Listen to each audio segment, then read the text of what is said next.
கல்யாண வீட்டுக்குலாம் போனோம் அப்படின்னா சாம்பார், ரசம், பொரியல் இது கூட வந்துட்டு உருளைக்கிழங்கு பட்டாணி மசாலா வைப்பாங்க. அந்த மசாலாலாம் கோட்டாகி சாப்பிட்றதுக்கு திரும்ப திரும்ப வாங்கி சாப்பிடணும் அப்படின்னு தோணும். ஓகே வாங்க அந்த உருளைக்கிழங்கு பட்டாணி மசாலா எப்படி செய்யலான்னு பார்க்கலாம். ஆயில் ஆட் பண்ணிவிட்டு கடுகு, உளுத்தம்பருப்பு, கடலைப்பருப்பு இதெல்லாம் நல்லா பொரிஞ்சதுக்கப்புறம் நம்ம வந்து வெங்காயம் நல்லா வதங்கினதுக்கப்புறம் பச்சை மிளகா, அதுக்கப்புறம் ஒரு 5-6 பல்லு பூண்டு வந்து தட்டி ஆட் பண்ணிக்கோங்க. அதையும் நல்லா வதக்கிட்டு ஒரே ஒரு தக்காளி ஆட் பண்ணி அதையும் வந்து நல்லா வந்து வதக்கிக்கோங்க. அதுக்கப்புறம் வந்துட்டு நான் உருளைக்கிழங்கும் பட்டாணியும் வந்து ஒரு 5-6 விசில் விட்டு வச்சுருக்கேன்.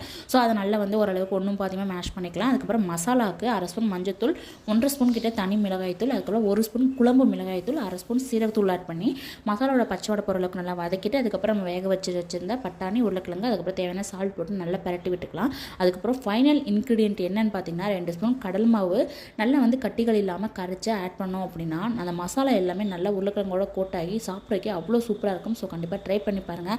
நான் கல்யாண வீட்டுக்குலாம் போனேன் அப்படின்னா உருளைக்கிழங்கு பட்டாணி மசாலா மட்டும் திரும்ப திரும்ப வாங்கி சாப்பிடுவேன். நீங்கள் எப்படி